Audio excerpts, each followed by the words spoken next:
Paano mawiwili sa iyo ang babae nang hindi ka naghahabol? Tahimik, kalmado, pero grabe kong makaakit. Ang tunay na lalaking minamahal, hindi laging naghahabol. Hindi laging nagpaparamdam. Hindi rin umaasa. Pero siya ang laging iniisip. Laging binabalikan. Laging hinahanap-hanap. Ngayon, tuturuan kita kung paanong ikaw ang maging ganyang klase ng lalaki. Tip number 1. Huwag mong gawin siyang center ng mundo mo. Paliwanag. Kapag naging sentro siya ng galaw mo, nawawala ang mystery. Wala ng challenge. Wala ng thrill. Ang babaeng hindi na naiintriga, unti-unti kang iiwasan. Halimbawa, kung may message siya, huwag mo agad replyan. Antayin mong lumalim ang urge niyang kausapin ka. Let her wonder why you're not chasing. Tip number 2. Lagi kang busy sa personal mong progress. Paliwanag. Walang mas nakaka-attract kaysa sa lalaking may sariling misyon, na kahit may babae o wala, tuloy ang grind. Ang lalaki na hindi niya makontrol, pero gusto niyang makuha. Halimbawa, workout ka, build ka ng business, pursue hobbies.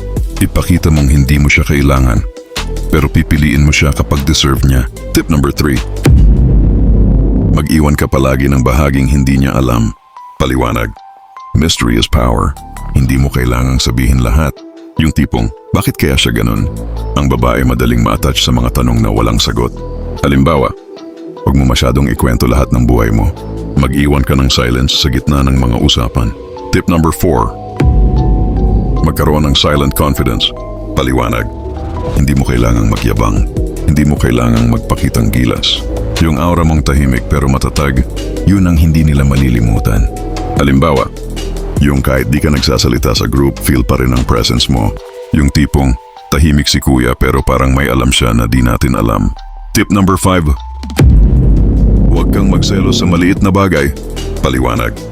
Ang lalaking laging nagsiselos, madaling basahin. At kapag nabasa ka, wala na ang mystery. Pero kung chill ka, maguguluhan siya kung bakit parang hindi ka threatened. Halimbawa, kung may ibang lalaki siyang kausap, smile ka lang. Mas nakakabaliw yung lalaking di nagpapakita ng galit. Pero alam mong hindi siya papayag basta-basta. Tip number 6. Kontrolado mo emosyon mo. Paliwanag. Kapag nagalit siya, tahimik ka lang. Kapag nainis siya, hindi ka nagpapadala. Bakit? Dahil ang lalaki, leader ng emosyon, hindi alipin nito. Halimbawa, kapag nagtatampo siya, huwag mo agad lambingin. Let her feel her own emotions. Pag nasanay siyang ikaw ang nagpapakalma sa kanya, lulong na siya sa'yo. Tip number 7. Huwag ka laging available. Paliwanag. Scarcity creates value.